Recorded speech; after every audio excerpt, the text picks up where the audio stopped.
Running a business in Philadelphia takes a lot. It takes strong relationships, unique insight, and inspired leadership. It takes staying in the know and making the most of every opportunity. Everything it takes is everything you'll find at CCPA.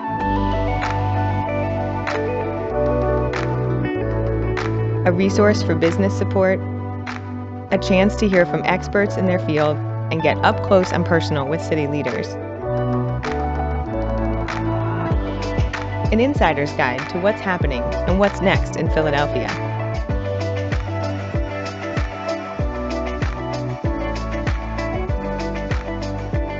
With CCPA, business is personal.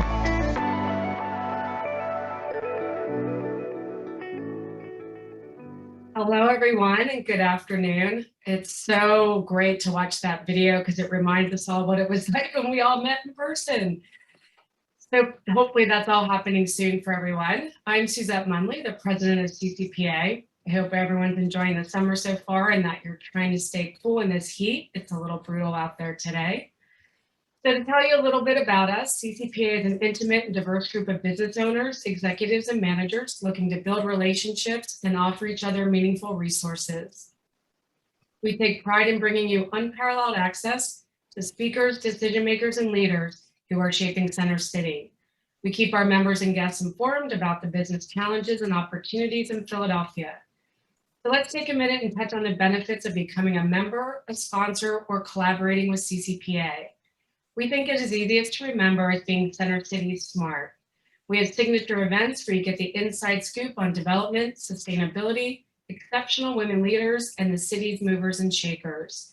There are marketing opportunities available only to members and sponsors, enabling you to reach thousands of businesses and consumers. You have access to our speakers and panelists in a way few organizations can deliver. The up-close, intimate, and personal experience of a CCPA event is like no other. You can reimagine employee benefits available to members through Penworth Financial Services, and you can take the lead with opportunities to build your network, grow your business, and be a CCPA ambassador. So if you'd like to join today, there's a link posted in the chat. And to mark your calendars for our upcoming events, they are posted now on your screen. So please take note of those. A special call out to our next Lunch with City Leaders with John Fazio, the founder and CEO of Nerd Street Gamers, on July 22nd. And Gregory Devens, the president and CEO of Independence Health Group, on August 3rd. So for today's event, we encourage you to use the chat to ask questions or comment and connect with each other. And you can also find a link to today's program there. I'd like to acknowledge our sustaining sponsor and our preferred benefits provider, Michael Craig of Penworth Financial Services. And Lunch with City Leaders is made possible by Citizens Bank and our sponsors, Arsenal Media Works, Community College of Philadelphia, Friedman LLP, KYW News Radio, Lev Lane, Post Brothers, and Visit Philadelphia. Now to say a few words and introduce our speaker, please welcome Senior Vice President, Market Manager for Audacity, Philadelphia, formerly Entercom, and owner of KYW News Radio, David Yadgaroff. Thanks so much, Suzette. As she said, our parent company is called Audacy.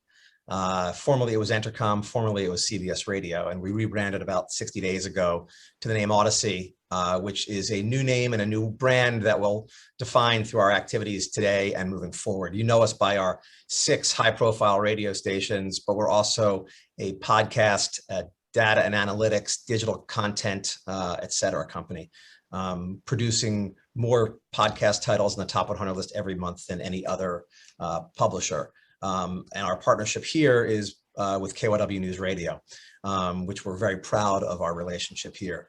We've been delivering agenda-setting news and community-focused content 24/7 for more than 55 years on 1060 AM. And since last fall, we've also now begun to simulcast on Crystal Clear 103.9 FM. So you'll find us in both those places, as well as on the Audacy app, which is home to all of our radio stations, as well as a couple hundred other radio stations from other companies, as well as hundreds of dedicated stations if you're interested in certain specific kinds of genres. So we are super proud to be here today. And I would ask you to maybe shout out your smart speaker to play KOW News Radio when we're done today and support us that way. It's my honor to introduce today's speakers. Angela Val is the Chief Operations Officer at Tempest, a multifaceted agency and destination marketing organization where she's responsible for establishing policies that promote company culture and vision and implementing business strategies. In January of 2021, she was appointed Executive Director of Ready, Set, Philly, a year-long initiative with goals to reopen and relaunch our city's economy and reinvigorate the day and nighttime activity. Previously, she was the Administration Officer at the Convention and Visitors Bureau, responsible for government and external affairs and managing day-to-day operations.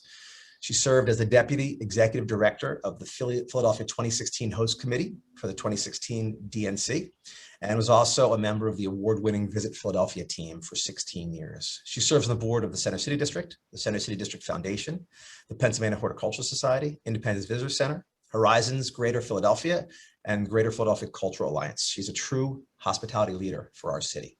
Michelle Histand is the Innovation Director at Independence Blue Cross, where she built the innovation department to develop new programs, processes, and products for business. The innovation team uses design thinking to help creatively solve challenging issues in healthcare and beyond. She's currently on loan as the Deputy Executive Director for Ready, Set in Philly. Michelle was also recently appointed as the Executive Director of the M. Night Shyamalan Foundation, which focuses on supporting leaders of emerging nonprofits who are removing barriers created by poverty and injustice. In 2019, she co-founded the BPHL Innovation Festival, which we were proud to sponsor at Odyssey and host them in our brand new state-of-the-art offices at 24 Market Street. And that's a way to highlight innovation in Philadelphia, draw more attention to our city. She currently serves as the festival's executive director, overseeing operations. In 2020, the festival drew over 6,500 attendees from around the world. Their full biographies are in the program, and we've posted in the chat. So please join me with a warm welcome and a wave for Angela and Michelle. Hi, everyone. Thank you so much for having us today. Megan and Ben, we really appreciate you all making space for us in the calendar for our initiative. We're going to jump right into it. Excuse me. We're going to do three things today. One, we are going to go through this presentation. This presentation is going to tell you a little bit about Ready, Set, Philly and where we are currently. Then I'm going to hand it over to Michelle for the second half of the presentation to walk you through some of the findings from Willis Towers, who has done a virtual focus group for us with employees. And then I'm going to go through, along with Michelle, some of the findings that we have learned from the business community. We meet with large employers once a month with the chamber, and then we'll just end with some discussion, comments, and questions. All right, great. Michelle, could you put up the presentation?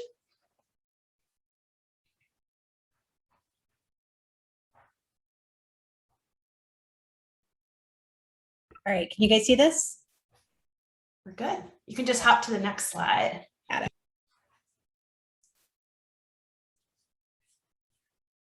Thanks. So as David mentioned, Ready, Set, Philly is a year-long shared initiative. This is an initiative between the City of Philadelphia, the business community, and the Chamber of Commerce. We are not another C3 or C6. We're an initiative that has a clear start and end date. Our end date is going to be December 31st of 2021. We have three primary goals. The first is reopen and relaunch our city's economy and restore our well-being. We've all been through a lot. We want to build the confidence in health and safety, public spaces, transit, the workplace, and reinvigorate day and night activity. And lastly, we want to define what we want Philadelphia to be post-pandemic. As I said, we've all been through a lot. It would be remiss of us, I think, to let this moment pass without thinking about what we could do better in the future to prepare ourselves for the next thing that comes down the road, because you always know there's going to be something. Next slide. So Ready, Set, Philly really focuses on an area that we are referring to as downtown. Downtown incorporates the Center City area, so think River to River, Pine to Vine, and the University City area. These two areas represent roughly over 50, just over 51% of the workforce in Philadelphia County. So 48% of our workers that come downtown come from surrounding areas. So think of the suburbs as well as Delaware and South Jersey. Next slide.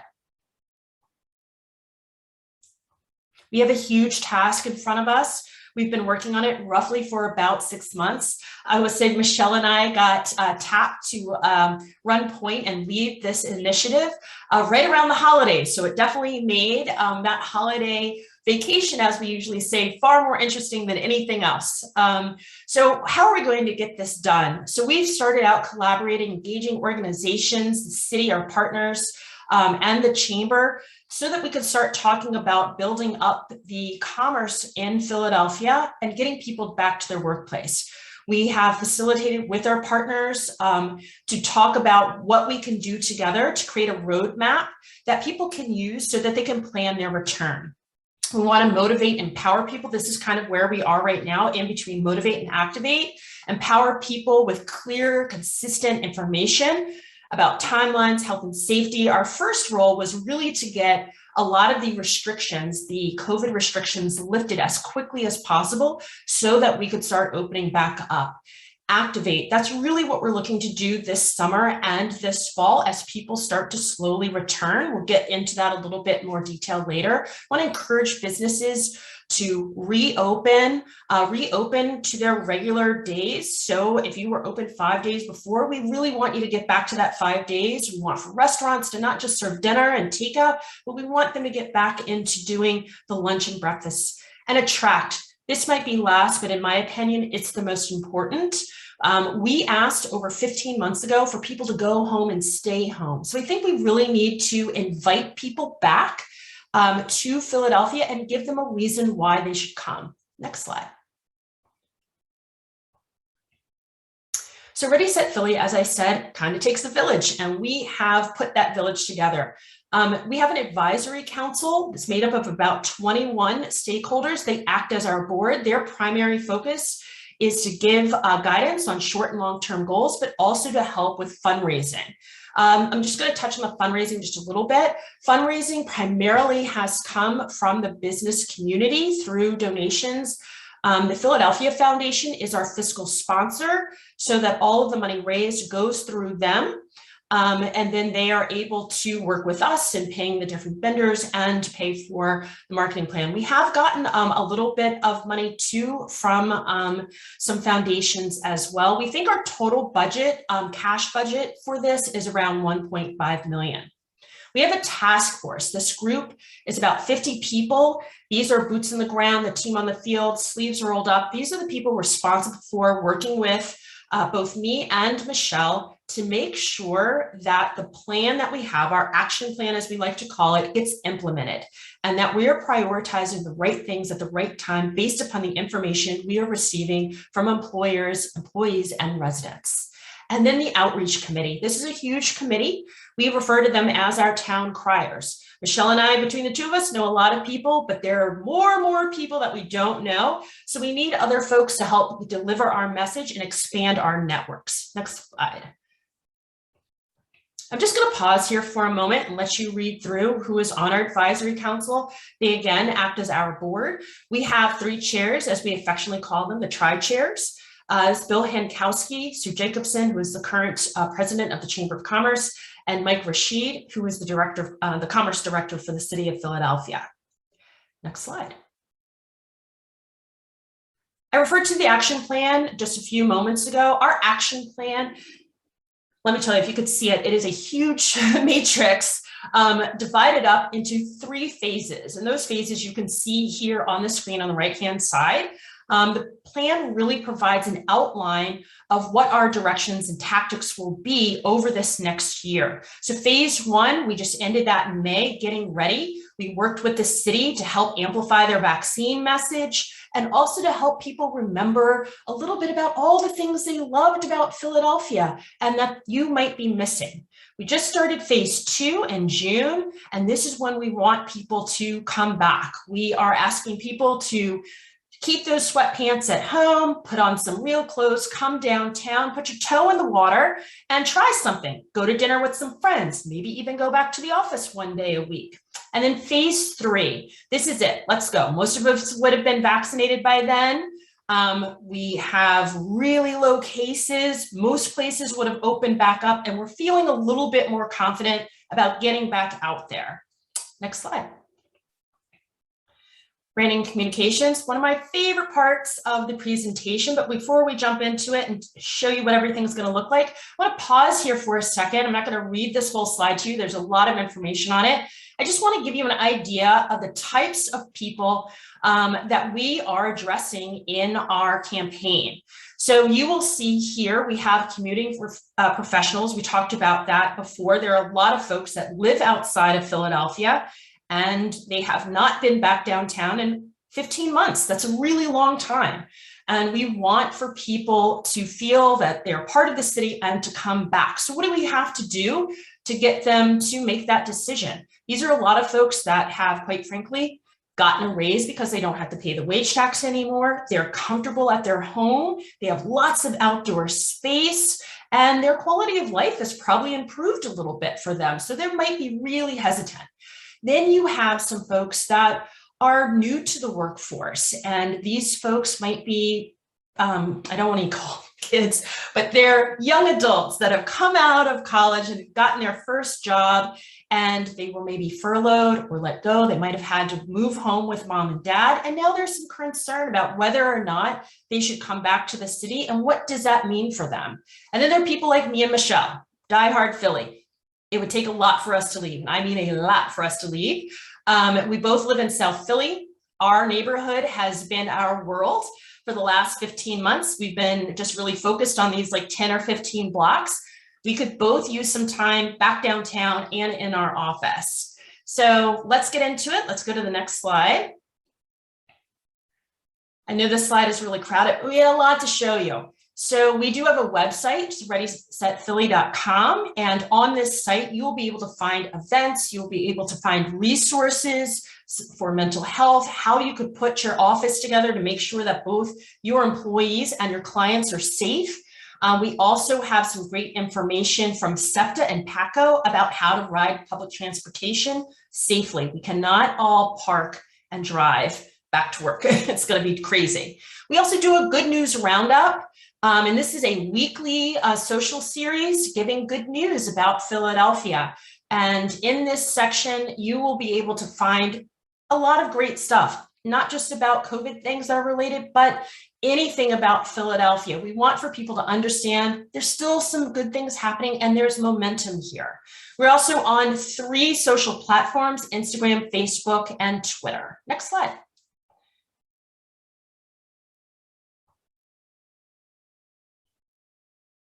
This is what our print, digital, and advertising, out-of-home meaning billboard, looks like. So Ready, Set, Philly says exactly what we want you to do. Get ready, get set, and come back to Philly. You will see that in our ads, we've also shown some with masks, some not, some people without masks. Even though there's no longer a mandate, we will still have people making those choices, and we want for everybody to feel comfortable about that. Next slide. All right, we have an ad. It's always tricky playing video when we do Zoom, so bear with us. All right, I want to make sure you guys can hear this. So I'm going to start it, and if you can't hear it, and hopefully it won't buffer too much, just let me know. Are you ready to break? Give us a thumbs down. I'm ready. Wait, can you hear it? I can hear it. Okay, great. Yes. A little bit. All right, here we go. Are you ready to break free, Philly? I'm ready. I'm so ready. Well, we're ready too. We're ready to welcome you back. Get ready. That means one thing, backs up. The sooner you're vaccinated, the sooner you can get back to all the things you love about Philadelphia. I'm ready. Back to our shops, restaurants, and museums. Get ready to get back. Go to ReadySetPhilly.com and follow us on social at ReadySetPhilly to plan your triumphant return. Thanks, Michelle. So this, it was a PSA done for our phase 1. We do have a new PSA that is out as well. We'll make sure that Ben gets that link and send it to you. But I want to say that we have really looked at Ready, Set, Philly as a civic project. And we have had so many generous partners work with us in so many different ways. So we have a paid media buy out there, but all of our partners have helped us leverage that with giving us either a 1-to-2 match.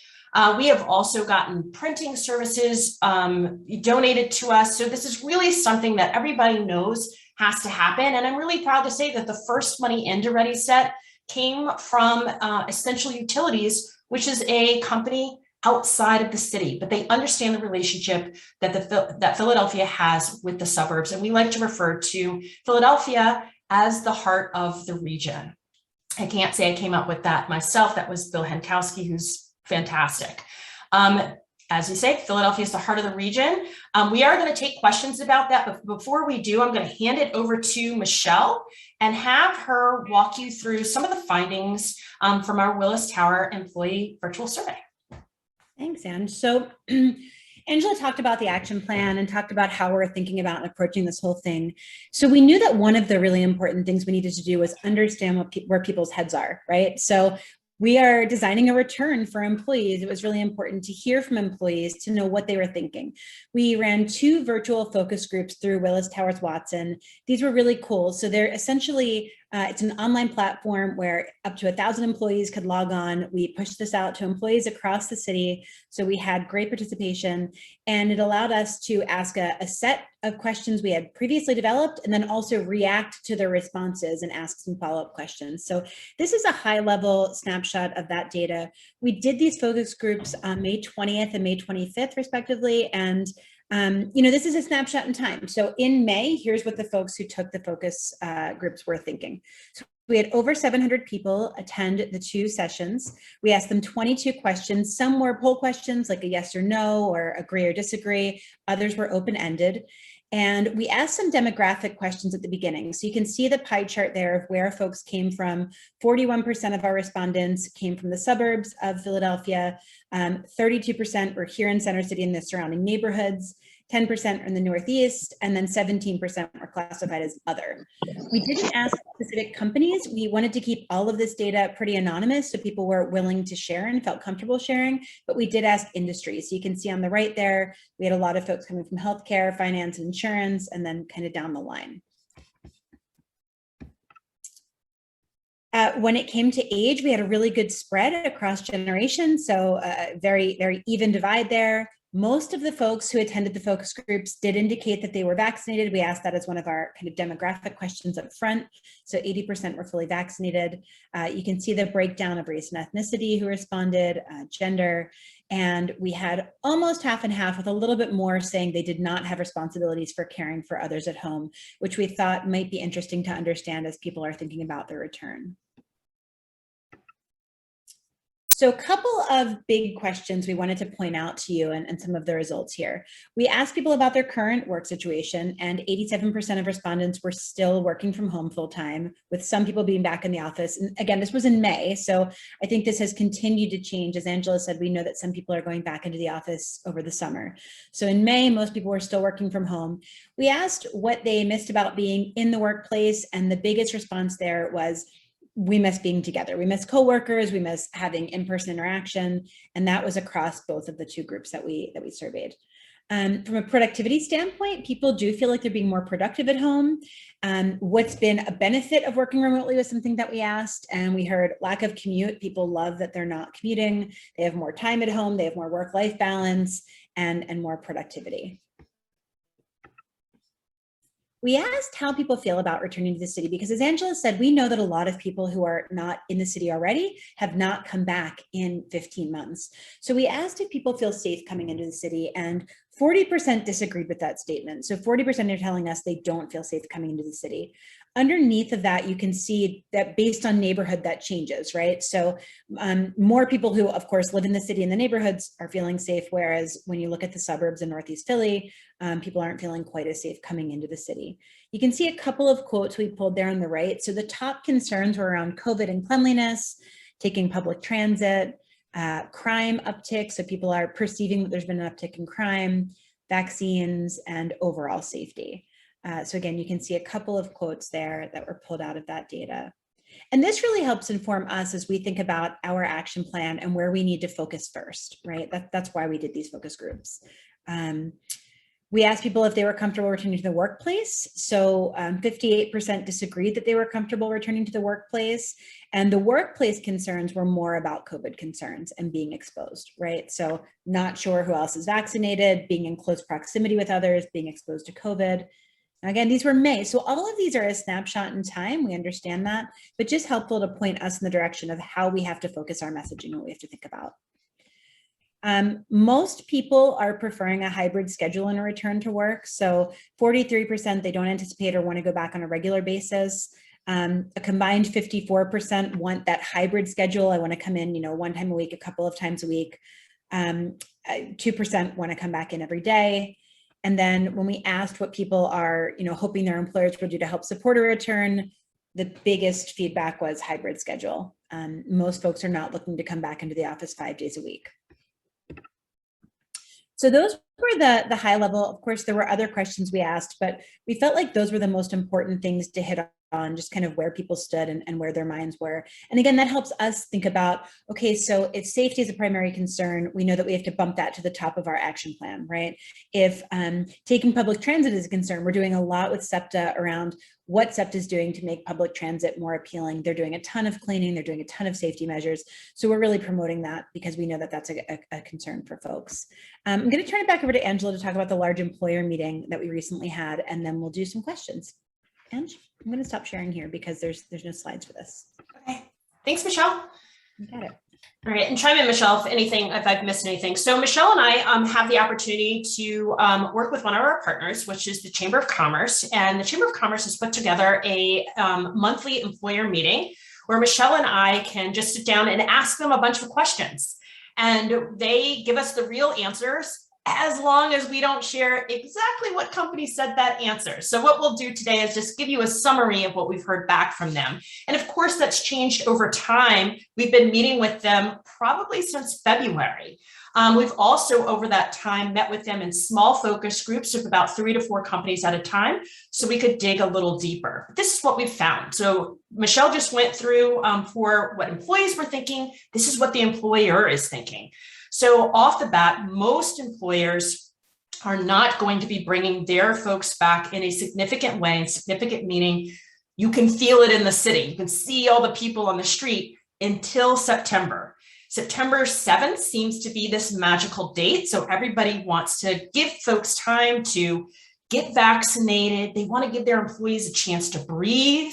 So they have the opportunity to go on that vacation you couldn't take over the last 15 months, go see your family, try to get back into your normal routine.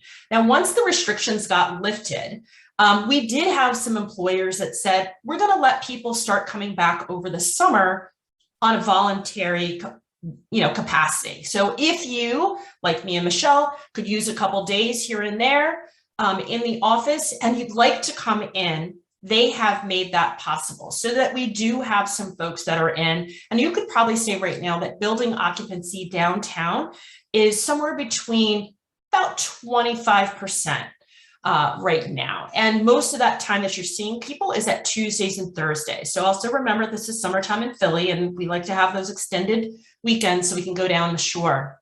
One of the other things that we've found out from folks is most companies will not make the vaccine mandatory, nor are they tracking who has been vaccinated. Now, there are, of course, some exceptions to that. Recently, University of Pennsylvania has announced that they will require the vaccine. There are also a couple of law firms that are going to require it as well. Now, some of them said that they might change that as the FDA approves the vaccine and it's no longer emergency use. Most organizations are going through this kind of honor system that they have to say I've been vaccinated. And there are some companies who have a special area for folks that have not been vaccinated. So I think there's more to come on that, but that's kind of where we are right now. There's not been any request by any company to show like vaccine cards or anything like that as you enter buildings or anything along those lines either. I would say the other thing that is a big concern for both employers and employees are some of our safety issues in the city that have kind of grown over these last 15 months. So think of quality of life issues. There has been a perceived feeling of more gun violence, even in the downtown area, an increase in what I would call the unhoused. And those folks might be homeless or someone who's drug addicted or someone who might have some mental health issues as well, trash and litter. As more people come back downtown, you will see that trash cans and dumpsters are starting to overflow, but we're still in a place where we're having limited pickup still. We've also had a lot of folks retire and resign. So the police force is down about 250 to 300 positions, folks that have decided to retire or move on for whatever reason. And there's no new freshman class. So there's hard to get new folks up and running to help address some of our issues. But those things are at the top of both employers and employees. Everybody wants to stay safe. I do think some of that will come down as people start to return, but it's still something that needs to be addressed very quickly. And one of the other things that we want to make sure that Ready Set Philly addresses as well is to make sure that the city is ready for everyone. So it does mean that safety issues need to be addressed, but it also means that we're going to have to make sure that shops and restaurants and bars and things are open, not just for the people who reside here in Philadelphia, like Michelle and I, but for the people who might be coming in for work or to go to a doctor's appointment or something like that, that want to have that breakfast at 8 a.m. or have that midday lunch or go to a happy hour. So we're really trying to promote all the things that there are to do here and work with our partners and our businesses to make sure that they're also prepared. So Michelle, did I leave anything out that was critical in regards to employers? No, I think you touched on everything. And one of the ideas that came up is maybe we can ask all of you some of the questions that we've asked the employer groups, right? To understand where all of you are and what you're thinking. So I think that's a great idea. We can answer any questions and then would love to ask you all some questions.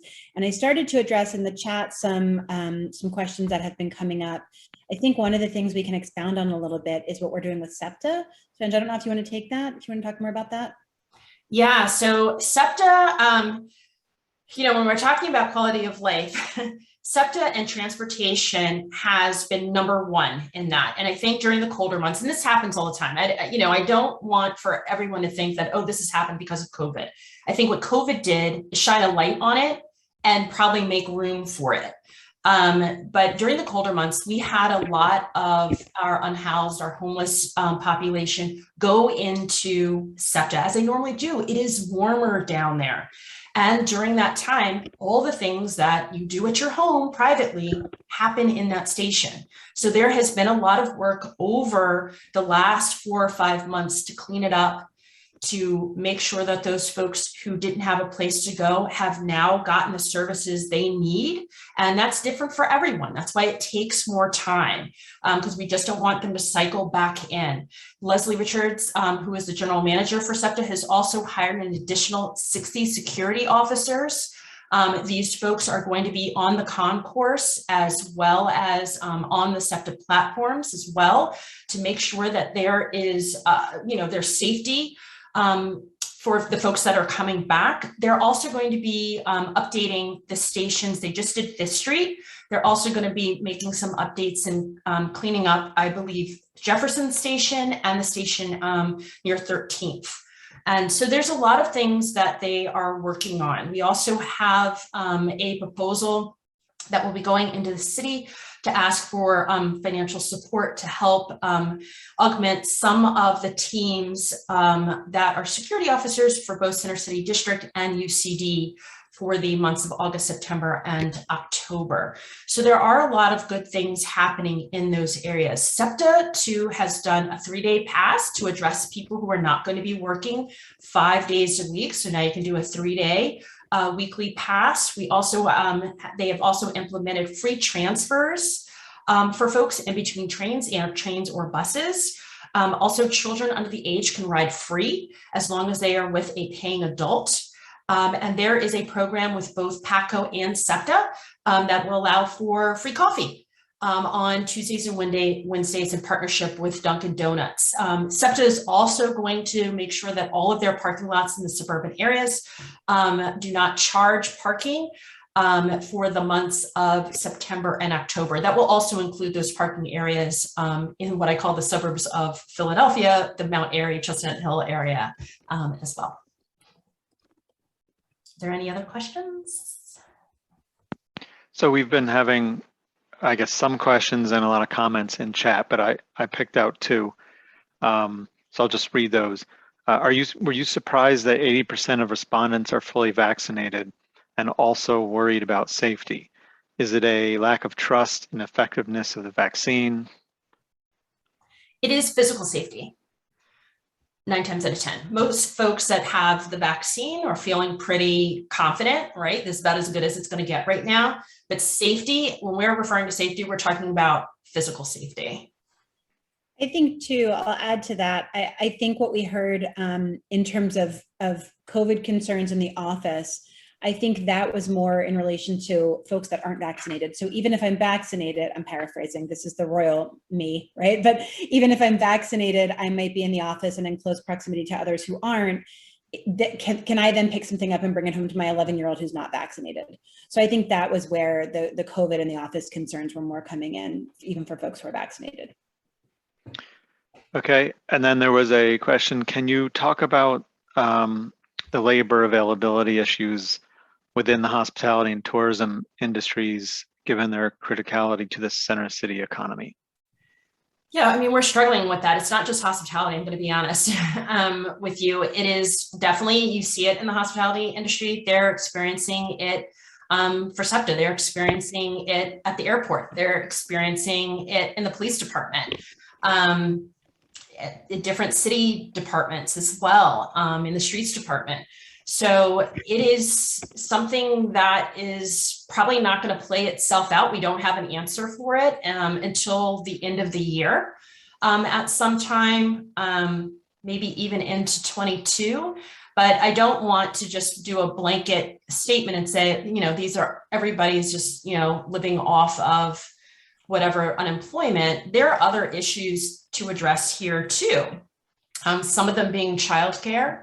Some folks not feeling safe getting to work on public transportation. There are people who have no choice and have to use that public transportation. There are some folks that don't necessarily think that the job that they had is providing a safe environment for them to go back to. So there are a lot of things in play here.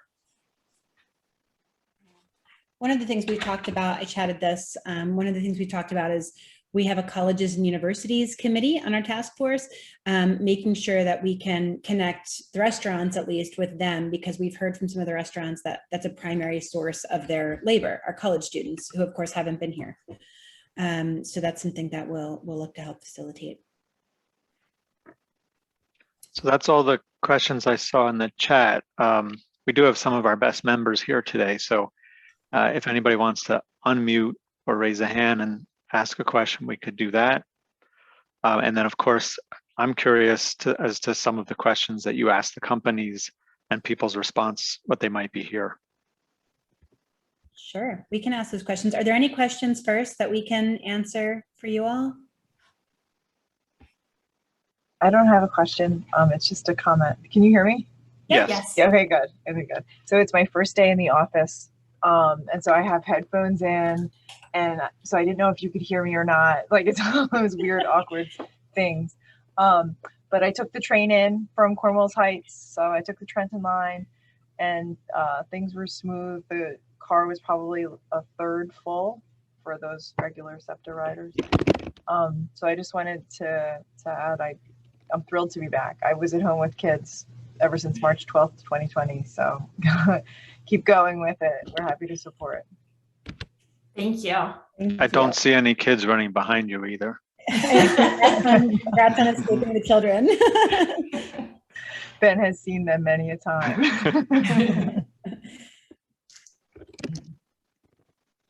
We have a question about restaurant recommendations for lunch this week.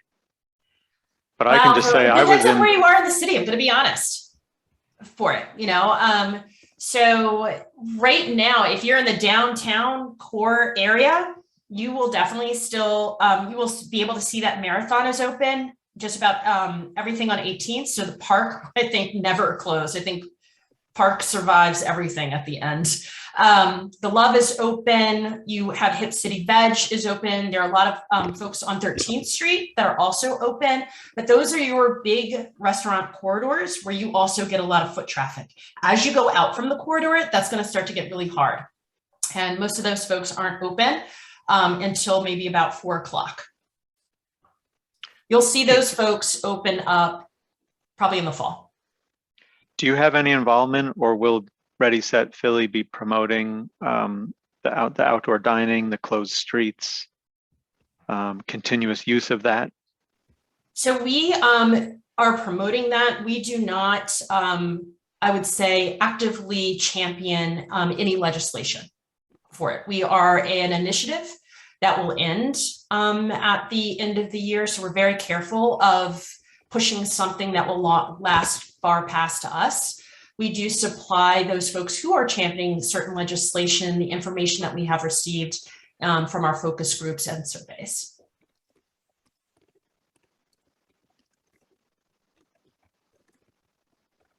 So I'm going to ask you all some of the questions that we asked our employers.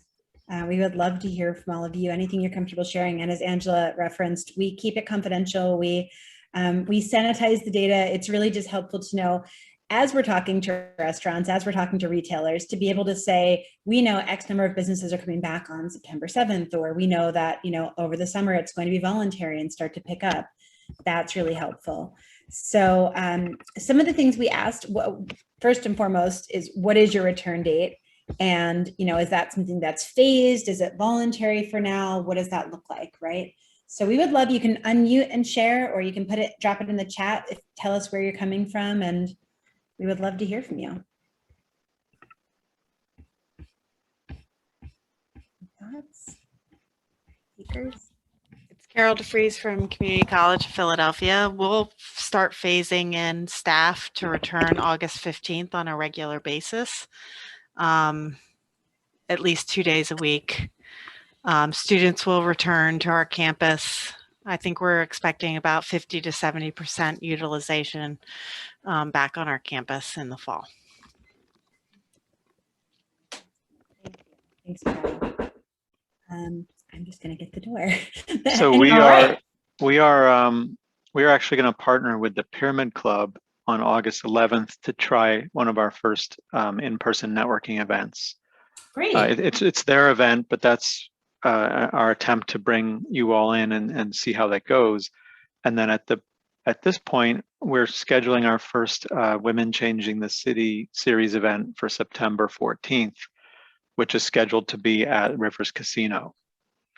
That's great. That's where we're really attempting to bring people in, see how it goes, and then go from there. And if you take any video, please shoot it our way. We love to be able to promote, events, in-person event, in action on our social media channels, so that we can show that people, this is what it looks like, and that others are doing it. So a little bit of that FOMO might be at play there for them as well, but the footage would be awesome. So another question, and we would love to continue hearing, when folks are coming back, I'm following the chat and seeing when people are chatting, is will it be flexible return, right? So are you looking at a hybrid? Are you looking at 5 days in? Some folks have told us that will be dependent on the area in the company. So anything you can share about that would be helpful. Yeah, hi, Michelle and Angela. This is Steve Mullen with eConsult Solutions. And hi, everybody, too. We've got our gang coming in at least 1 day a week starting next week after the 4th of July. And as you sort of noted, and we think after Labor Day, 3 to 4 to 5 days a week, we'll look at that. Virtually, we have 30 employees, and all but 3 of them live in the city. So sort of their remoteness is not the same remoteness as non-resident commuters here, but We've had, I won't call it pushback, but we've had to take extra steps. Sometimes I wonder whether or not some people are still thinking it's November, December, January, as opposed to July of 2021 on that. But when I say pushback, a little, reticence on that front. And I suspect that ultimately will be, since we're a consulting firm, we can have some people working at home in one way, shape, or form. Part of the week we'll have a hybrid going forward. I'm sorry, I didn't want to cut off my senior commerce director, Steve Belling, but this is Harold. Hello, Steve. Hello, Harold. Hey, I want to raise another issue to the group that we have seen in one of my lines of business, and that is during COVID, when we all worked at home, we got very comfortable. And oh, by the way, we're not likely anytime soon to go back on a full-time basis because none of us have a desire to do that. It has nothing to do with safety, it just has to do with convenience and productivity. But during that 15-month period, we had 2 young people that we hired that needed to relocate for different reasons. And 2 or 3 years ago, the situation would have been, well, nice working with you, enjoy life, and we'll see you later. Now, they're going to keep their jobs. One's moving to Arizona, the others moving to, I forget where, Florida, Georgia, it doesn't matter, but they're going to stay with us. So it's going to change the dynamics of employability, some things to the good and some things to the bad if we don't better educate our workforce. That's not a conversation for this meeting, but the point I wanted to make is this whole flexibility issue around employment changes the dynamics between the employer and the employee on a much more virtual and flexible basis. And not everybody. Absolutely does. I will tell you, employers have said that they see the flexibility of remote work being essential to retention and talent. Yep. And if they don't offer it, they have people who will go someplace else. We have already experienced some folks who are like, hey, yeah, I'm going to quit if they don't offer it, because there's a lot of stuff out there now, and there are companies who will offer it. It is something that was kind of happening. COVID just sped all of that up. And it is something that it's just not Philadelphia that is experiencing that, but I would say, every city and small town in America is experiencing that now. It is also changing what the inside of an office will look like as well. My past employer, we have always had hybrid. We've always had about 13 or 14 people who are full-time remote. 5 of them live in another state. As Harold said, we've allowed other folks to stay in the state that they've moved to, depending on what their job requirements are. But we were also in an open environment. And now that everybody has some folks that are remote and some folks that are in the office, how is everybody going to have a headset on and have a Zoom meeting if it happens at the same time? So there's a lot of things happening as well, and how that looks like in your physical space now that you've allowed for this hybrid workforce. So most employers too are not making those decisions hard and fast right now. Over the next 18 to 24 months, as people's leases and things come up, you will see that they have done an assessment of positions at the company to say who could be hybrid, who can be full-time remote, and who has to be maybe in the office 4 to 5 days. So there is, I believe, KPMG, who is also downtown, but they have offices all over the US. They have about 400 support staff. Those 400 support staff are full-time remote 5 days a week. And they made that decision months ago, moving forward. And that's for all of their US offices. We also have seen some companies who are based in another country. So think of Digitas, they're based in France. They have offices here. They have about 500 to 700 employees here, I believe, in Philadelphia, under the Digitas brand. And they're following whatever they do in France and not so much in the US for it. So, there is going to, I think, be some ebbs and flows to this, and it is going to change what things look like moving forward. I don't think we're going to go back to how it was before March 20th. And it's going to make us, so when we had that last goal, what is Philadelphia going to be post-pandemic? Exactly what Harold is talking about. Those are the discussions that need to start happening in regards to what do we need to do to make sure that we're in a good place.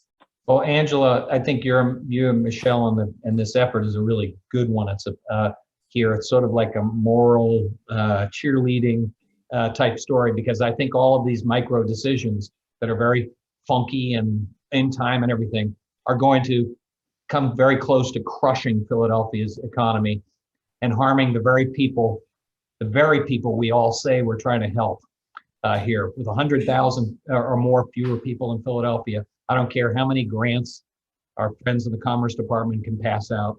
There's going to be tens to 50,000 of fewer jobs in the city because of the lower activity. Everybody's going to be doing, hey, I don't want to do this. Hey, we got to do. We can't get talent and everything like that. There are going to be hundreds of thousands of fewer people in the city spending money and generating an economy.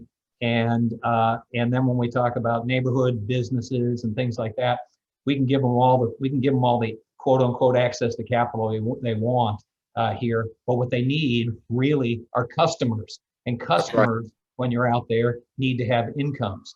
And so my view is every little bit like this helps, because I think the trend is for, hey, you know, we can sort of, this brave new world out there will be out there. And I think unfortunately the city government, one, doesn't seem to get it, number one, and number two, they seem to think, well, those jobs, if they're commuters and they're not coming in, those jobs can be held by residents. This is not, that is like 100% incorrect. These jobs are being held by people, but they're not coming in and not spending. And that non-spending of that money here, I estimate to be $1 to $2 billion a month potential. It was higher than that before. We have a $120 billion economy in Philadelphia, and at 10 or 15%, the city's sort of counting the here some commuters aren't going to come in anymore, and we'll lose certain amount of not sales tax but wage tax here. The multiplier effect of that is already humongous, and we're not crawling back at any speed that's going to be valuable. Yeah. So every effort like yours here, even with our, hey, you know, we don't want to like upset you if you want to do this or anything like that. Everything that changes the especially Center City, but all throughout, that changes the nature and local location of workforce here is going to have a very detrimental effect. Is already having that, and the federal aid is going to be transitional here. So keep up the good work, get more people back in the city here working and spending. No, thank you, Steve. We find that too in tourism a little bit too, that companies have not started business travel yet. There's leisure travel happening. And when business does come back, we are still wondering how many people are you going to send to that meeting? Before you send 5, are you going to send 2? You might have said, go see the clients, whatever, 5 times a year. Now that this Zoom is accepted, are they only going to say, go travel to the client 2 times a year?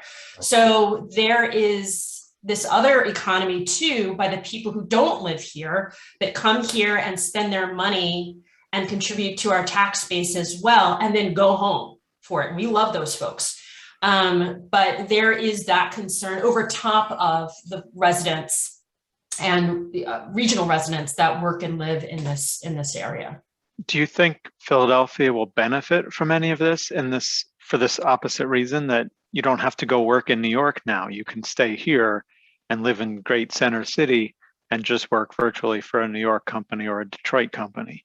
I mean, in my neighborhood, I definitely see a lot more New York license plates, that's for sure. My question is, did they move here or did they buy it as an investment property?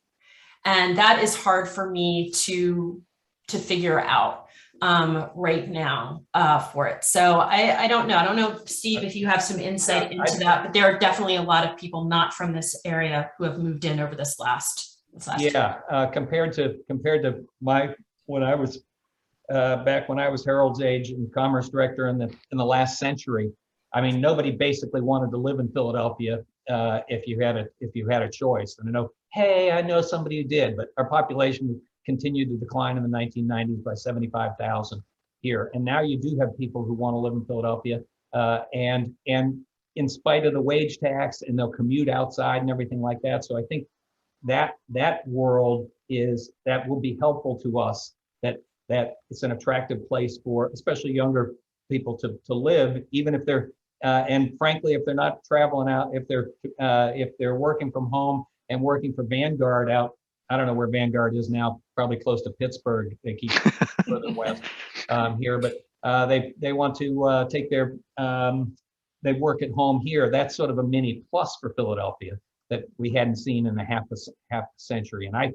I frankly am pretty bullish on that, that we'll see a lot more of that here. And again, it's not so much, again, the city looks at it, hey, you draw a paycheck and here's your wage tax. No, it's what else you spend and where you spend it. It generates the economy and generates employment all across the city on that here. Yeah. So fingers crossed on that. And I do think that's a little silver lining. I'm hoping the lining is this thick, right, as opposed to only this thick. There are two companies that have done now a satellite office. So there is an architectural firm that had 2 floors here in Philly. They went down to 1 floor and opened up an office out in the burbs so that their folks could choose where to go, and it's just hot desk. But then you had an office do the same thing. They're a research firm. They are out in the burbs. They'll be opening a satellite office here, smaller, but they do have people that work for them that also live downtown, and they want for them to give them the convenience of being able to go to an office where they can collaborate with their employees. But what they're doing is cutting out that commute, which so many people were complaining about. So again, I don't know how many businesses would do something like that, but businesses are definitely looking at doing things a little bit differently. So during my 4 years, we sold aggressively the satellite office to our suburban friends, saying we're no longer trying to get you to move your corporate headquarters here because you're not going to do it because of the wage tax, but because of young people, open up a satellite office. And they did that. And what you're talking about, Angela, is COVID has probably helped expedite that. But the thing that I would want to say about that, what we began to say is, if we don't fix our school system, okay, and if we don't better educate our native and birth citizens, we'll continue to see the exodus when it's time for those young people to begin to, raise families. So it's all tied together. Philadelphia has the attraction of location and affordability. Because think about all of us. How many times have we gotten on a plane, a train, or driven down to DC and New York for a 2-hour meeting? Well, we're not going to do that anymore. At least I'm not. And so, yes, we do have the benefit of our locations because we're the only place that can get to the financial capital and the political capital in less than 2 hours. But in order to retain those individuals, we got to give them the reason to stay here. And in Philadelphia, education is going to be one of the keys. Yeah. And that's, really at the end of the day, that is the role of Ready Set. I think our fear was everybody feels comfortable, right? We've gotten used to it. We complained about it, then we turned around and got used to it. And what we don't want for people to do is to come down to work on the days that they've been assigned, park their car, go to their office, eat at their desk, get back in their car, and go back to where they live. That is not what a city is. There's nothing eerier than a dense downtown with no people in it. That's right. People make up a city. Other than that, it's buildings, which lovely, but that's not why people move to cities. So that's what we're really trying to do, whatever that looks like to you. And even if you are scared to do it, if you don't put your toe in the water and if you don't come back in some way, it will not only change the economy of the city, it will change the culture of the city, of who we are as a people. And I think that is part of why a lot of us stay. I've been here for 30 years. It's not my home. It's a home I chose. And I choose it every single day. So that at the end of the day, that is why we're kind of pushing for people to kind of be like, come on, I know you're comfortable, but if we do this together, we are going to be able to maintain our home, our way of life. And to that end, I'll put a plug in and ask in. We are looking to promote anything interesting that people are doing for their employees as they return, or any events that you might be having, any incentives that you might be putting into place for your employees. We would love to promote all of that. So if you have any of that, we'll flash our emails up. Actually, I'm going to put our emails up on the screen in just a second here. I'm going to flash them up. It's very easy. It's Angela@ReadySetPhilly.com or Michelle@ReadySetPhilly.com. So easy to remember. I'll drop them in the chat. But we would love to hear from you. If there are things that you're doing or that you're seeing that we can promote, please let us know. We are really active on social, as you've heard. There was one final question in the chat, which was how can organizations get involved? So besides, I mean, obviously anybody here can email you or send you, but is there information on the website or are there things that organizations can do? Yes, we have resources on our website. So if you go to ReadySetPhilly.com, in fact, I'm going to show you it if I can. Showing. While she's pulling that up, I'll just quickly say, follow us on social and repost our information. But also, if you have digital screens in your building or in your office, put some of our creative up to encourage people. We have great resources to include in your employee communications, whether that's an e-newsletter or an intranet site. That's exactly right. So you can see our website now, I think. And if you go to the resources tab, we're continuing to build this out. But to Angela's point, we have resources here that we want you to take and share with your employees. We have mental health resources, courtesy of Independence Blue Cross. We have the SEPTA information. I did drop the SEPTA toolkit link into the chat as well. We have some safety data, what's going on right now to make the city safe. We're going to continue adding to this. And then there's some stuff down here from BOMA about building safety that for you as employers might be very helpful in thinking about your workspace as you're planning a return. And shortly, in the next coming days here, you're going to see another link pop up here at the top, which is our toolkit. And our toolkit is really a whole host of resources for people as they think about getting ready to leave their houses again. What are the things they need to know? How do you think about how to leave your dog and not let him get too anxious? What do you need to take with you? How do you ride public transit or take an Uber safely? When you get into the building, what are the things you need to know? We're doing some animations around riding the elevator and if you don't want a handshake, how you can address that, right? So lots of information here. And as Angela said, definitely follow us on social at ReadySetPhilly.com. Michelle, if you could go to the good really quick. Oh, that's okay. Under the good is all of the videos for Good News Roundup. And those are great to push out to your staff too. You want to, there's so much doom and gloom sometimes on TV, and we want this campaign to be fun, and there is good stuff happening. It's just not always covered. So these little videos are just 60 seconds of, fun stuff about the city, or maybe 2 minutes, but you could push those out too. That would be great as well, so that people who are afraid to come back can see that it's not the Wild Wild West. Yes, we have amazing hosts and hostesses of these. So you can see some folks. We have Kristen Detterline is big in fashion. We've got Daryl from the Franklin Institute. So we have great hosts here, lots of really good information. And we've gotten such good traction on the Good News Roundups. So please check these out. And we're also continuing to post other good news like Assembly Rooftop Lounge and promoting things for folks to do. We have Sheila Hess hosting one. Angela did our very first one. I did one. So please check these out. And there are links here of events, things to do. Like I did not know until I found out through our very own website that you can reserve a hammock at Spruce Street Harbor Park. So please use all of this information. If there's specific things you're looking for and you can't find on the site, let us know and we'll point you to the right place. We would love to continue sharing information with you guys. Well, thank you so much. As everybody in the chat is saying, we're so glad to have you both running this organization and helping us get back. So I just want to thank everybody for coming and this is really great information. Thank you for having us.